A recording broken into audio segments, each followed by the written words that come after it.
Friends, I would like to talk to you today about the science of religion and how we can use a power of good greater than we are. Let us start out with this simple proposition in mind that we are surrounded by a creative intelligence that receives the impress of our thought and acts on it. This is the key to the whole teaching of Jesus about prayer. For Jesus definitely said that there is a power greater than we are, a power that responds to us according to the way we think. And Jesus was able to make his claim good. And he made no claim for himself that he did not make for others. Rather, he said, what I am doing is an example of what you may do. What I have accomplished, you also may accomplish if you will follow the rules that I am laying down. And these rules were very simple, so simple that we overlook them. They are as simple as the opening thought of our program. There is a power for good in the universe greater than you are, and you can use it. Let us then take this as the basis for our thought. There is a power for good, and we can use it.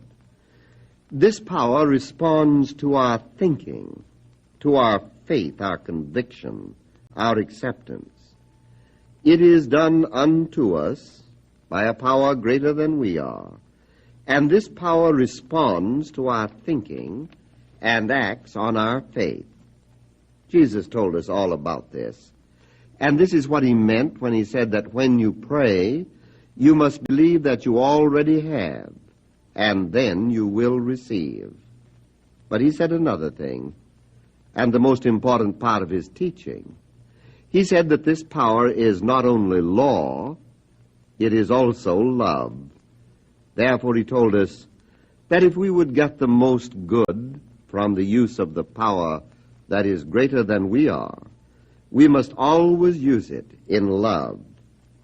And this is all that we have to remember. The power greater than we are supposed to use it, and to use it for every good purpose, just as Jesus did. But we are also to remember that this power is never delivered to us in its fullness until we use it rightly. And we always use it rightly when we use it in such a way as to bring about good for ourselves and for others. And now, with all this in mind, then, let us take this simple proposition, that because there is a power for good which responds to our faith, it follows then that we are surrounded by a creative energy, a creative mind that responds to our thinking exactly as we think. It is done unto you as you believe. You see, Jesus not only said it is done unto you, he very carefully added, it is done unto you as you believe.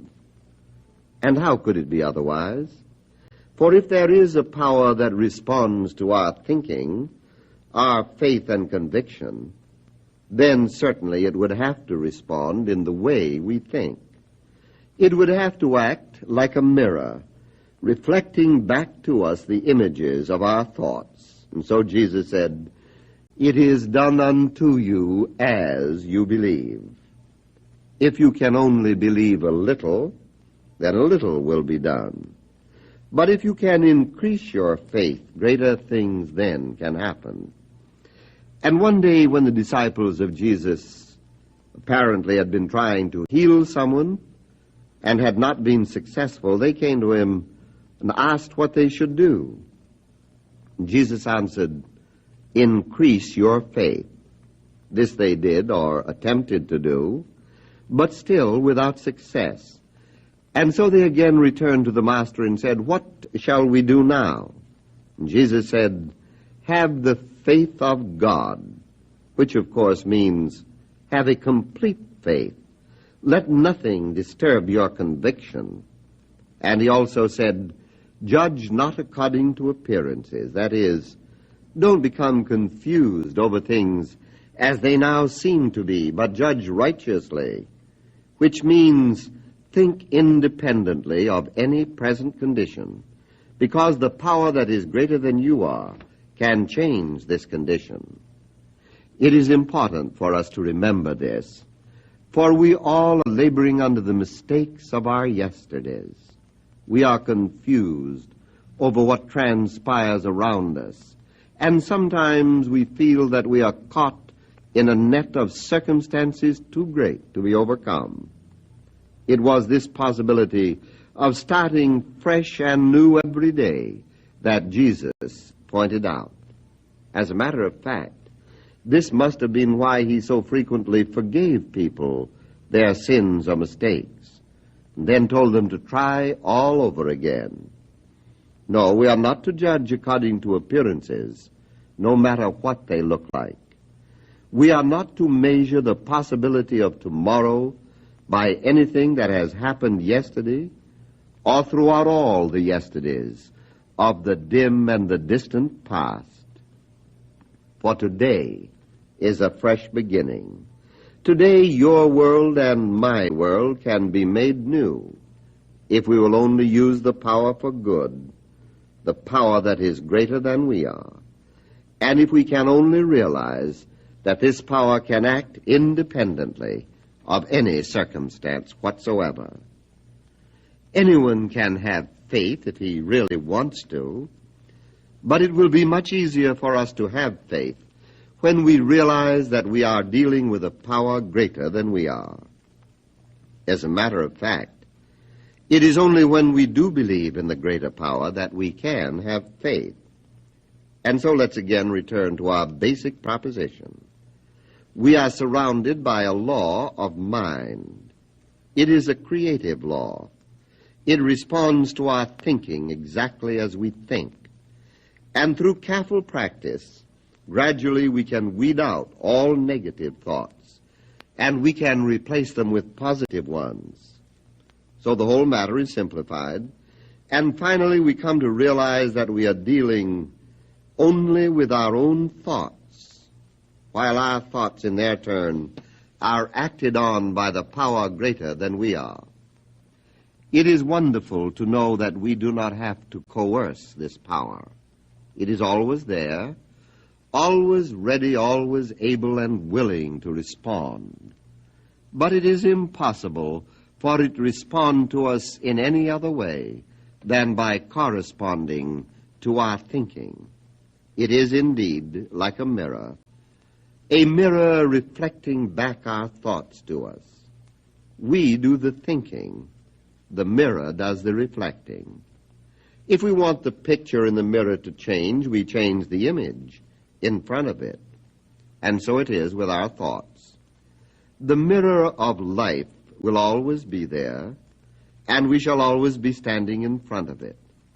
And when we look into it and see something is not in accord with divine harmony, we can instantly change the image. When we do this, the reflection will correspond to the new form that we have placed before the mirror. One of our great problems is that we make everything too hard. We sometimes think that we must have such terrific mentalities. We have to be so intellectual. We have to know all the answers before ever we can begin to use the law of good. Now, Jesus understood all this, and so he placed before us the example of a little child, just a little child who expected things to happen. He believed that when he asked his mother for a slice of bread, then his mother would give it to him. He hadn't yet built up a lot of resistance. He hadn't accumulated a lot of doubt and fear and suspicion. He just said, "Please, may I have a slice of bread?" And in a moment it was in his hand, and he was eating it. And Jesus so frequently referred to the necessity of this childlike trust. If we could only forget that we have to know so much, and if we could only remember that the burden of life is on the shoulders of a power greater than we are. And if we would only learn to relax, and if we would only let this power do it, then indeed should we have miracles in our lives. So let us take this childlike attitude, just a simple trust and faith in a power for good, and realize that it is not the power that we have to change, but ourselves. And we must learn that the way to use this law of good is by training our minds to believe in it, to accept it, and then seeing to it that we act as though it were true. See to it that all our thinking becomes affirmative, and that for every no, there is a yes. For every apparent evil, there is a good. For every seeming hate, let there be a love. And for every discouragement, a faith. And for every disappointment, a certainty. Now let us suppose that nothing has been going right for us, and so we feel pretty discouraged. But we do have a conviction that there is a power greater than we are, and that we can use it. And we have come to understand that this power works for us by working through us. And so we begin to change our way of thinking. And this is done by making certain definite statements every day, and by persisting until we receive a proof. Perhaps we will say something like this: knowing that there is a power greater than I am placing complete confidence in it. I believe that this power is now working in my life. I believe that I am being guided by an intelligence that knows everything. I believe that I am being guarded by a love that tenderly cares for everyone. I believe that there is a power operating in my affairs which is supreme. Therefore I say to myself, there is no fear or doubt, nothing that can dim my vision or mar the picture that I now make of myself as being whole and happy and confident. There is no discouragement from the past, and there is no fear that can mar the faith that I have today. I know that my word, my own thinking right now, erases all negative pictures in my mind and replaces them with confidence and expectancy, with faith and assurance. I expect new and better things to happen. I believe that I shall be surrounded by love and by friendship.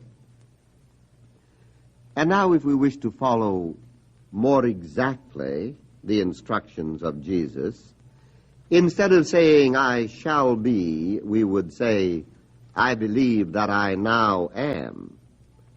You see, this covers that part of his teaching where he said, when you pray, believe that you have, and you will receive. And so we should say, I believe that I am now surrounded by love and friendship. I know that right now I give out love and friendship. There is nothing but love and friendship. I believe that I am guided now and directed and governed. I believe that the good I desire now is a part of my experience, because I believe that God is right where I am, and that good is operating through me. And we must be sure to add that there is nothing in us that wishes anything other than good for all people. Love is the motivating power of our life. All that we are or all that we expect to become, we should gladly give. Giving and getting, living and loving, being happy and making others happy. This is the great lesson we are to learn. and this alone, can establish the kingdom of God on our earth. I've been so interested in learning how many of you on your vacation trips are making it a point to listen to us on your car or your portable radios. For instance, here is one lady who writes, "On our way to Portland, we stopped beside the road in a small group of tall green trees where we looked up on a range of snow-capped mountains. And it was so beautiful tuning in that we felt we were in the church of God's great out-of-doors. I do pray that your message will be heard throughout the whole world. It is so sorely needed. God is blessing you, and God is blessing your great work." Our thanks to the writer of this wonderful letter, and to all of you who write to us so faithfully. I want you to know how happy your letters make me. And I also want to be sure that you are sending for your lessons and that you are applying them in your everyday life. You know you really can help yourself, and you can help others if you do this. The method is very simple, but it is very effective. Always remember this.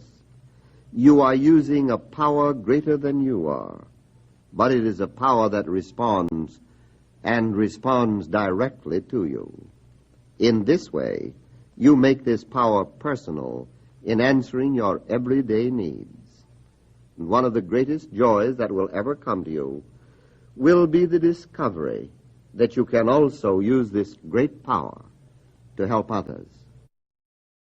And now let us take as the thought for our meditation today these words from Jesus. "What things soever ye desire when ye pray, believe that ye receive them, and ye shall have them." And let us see if we cannot come into a quiet acceptance of the operation of the law of good in our lives and in the lives of others whom we would like to help, as each one says quietly to himself, "Believing that I am surrounded by a law of good greater than I am, and having perfect faith in this law, and realizing that it operates on my thinking, I affirm there is one life. That life is God. That life is my life now. There is one love. That love is God. That love flows through me to everyone I meet, healing, blessing, and making whole.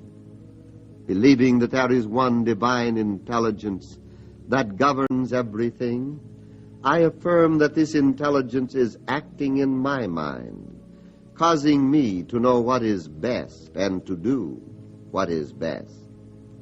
I open my mind to new thoughts, new ideas, and I know that as I do this, new experiences shall come to me.